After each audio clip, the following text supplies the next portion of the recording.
Good morning. I'm Dwayne. Today we're going to make salmon patties, kind of the old-fashioned way. You can make this recipe your own in many different ways, but it goes pretty quick, so let's start. Well, we start out with a mixing bowl, and then our ingredients are parsley flakes, paprika, onion powder, garlic powder, a 14.75 ounce can of pink tuna. As long as you're close to that or the equivalent, if you have smaller cans, that's fine. We got sea salt because we're doing salmon, and black pepper, 2 eggs, a quarter cup of onion, some Ritz crackers. And we can't forget the pan with some oil and butter in it. I like to make about an even amount of both, and so it's about a quarter stick of butter, 2 tablespoons of oil. This is olive oil because I didn't have vegetable oil, and it's in a medium, not a super large. I think it's about a 10-inch cast iron fry pan. We'll start by adding our salmon to the mixing bowl and breaking it up. Now, a lot of people like to take out the bones and the skin, but as you can see, they just kind of dissolve within the meat. There's not very much to them, and they add a lot of calcium. I just love these ones here. Bone that comes from the backbone. That's just a personal preference. I've liked that ever since I was a kid. So next, let's add our eggs. Next, we'll add our onions. And that's a 1/3 cup of onion. And we'll kind of give that a mix. Now, I want you to know that I just got done washing my hands before I hit record. So you always want to have impeccably clean hands because we are going to go in with them on this. After we add our ingredients, of course. So let's add some parsley. And this is kind of like personal taste. I like parsley flakes. In fact, I'm about at the end of this tube here, so I'm just going to add what I've got. And then next we have paprika. And you don't need a lot of paprika. I kind of put it in. I like the flavor that it gives, and it kind of makes the color a little prettier.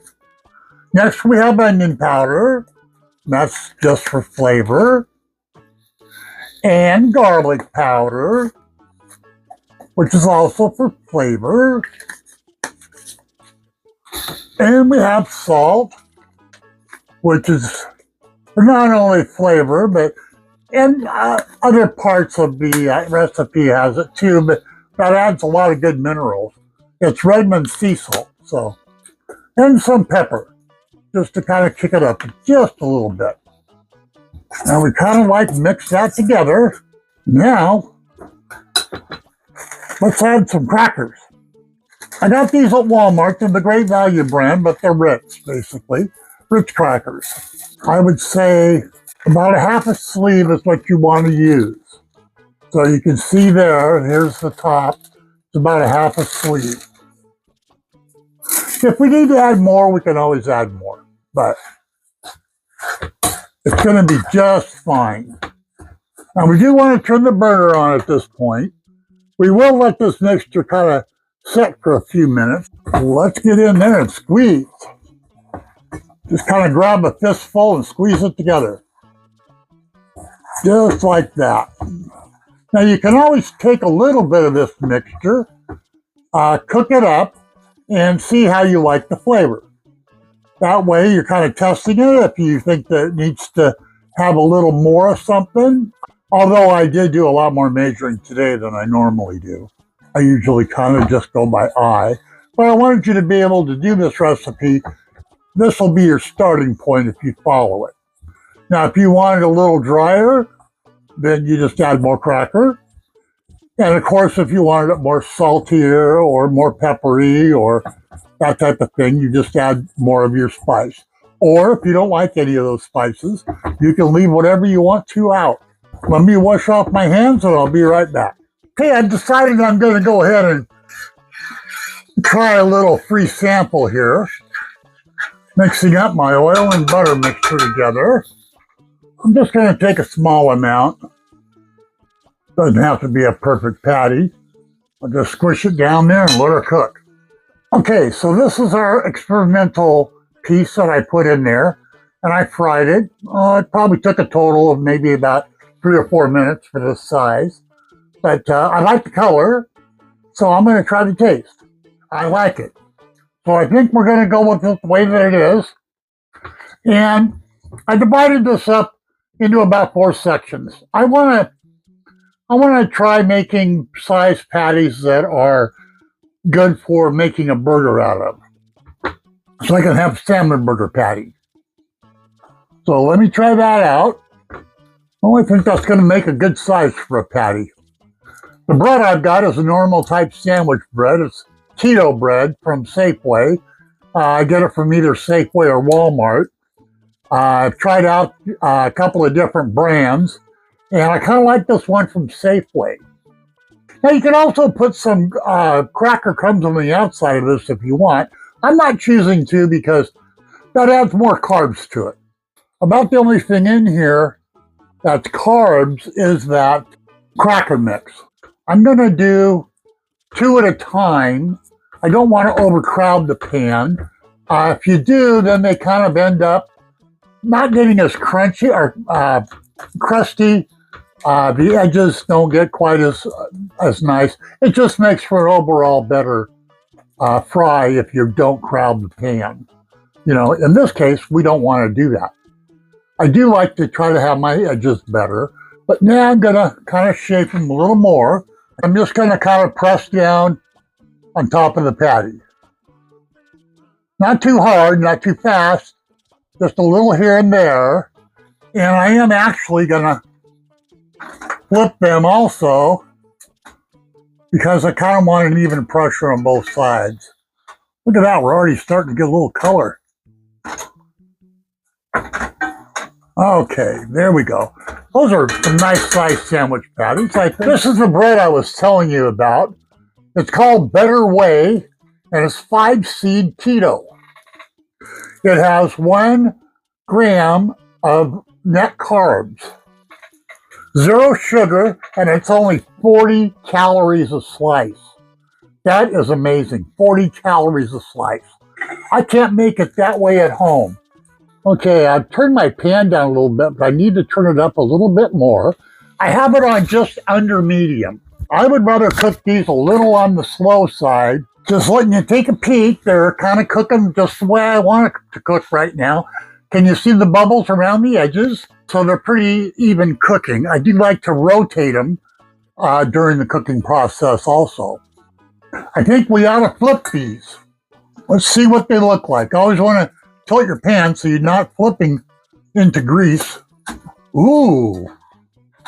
Oh yeah, those are nice. About a half a turn, just so that the edges cook evenly. See how that one's darker and this one's lighter? Seems like most all pans have hot spots. They do heat somewhat evenly, but cast iron's pretty good at that. So if you do the half turn thing, you'll get more even browning. Okay, let's try looking at these now and see what they look like.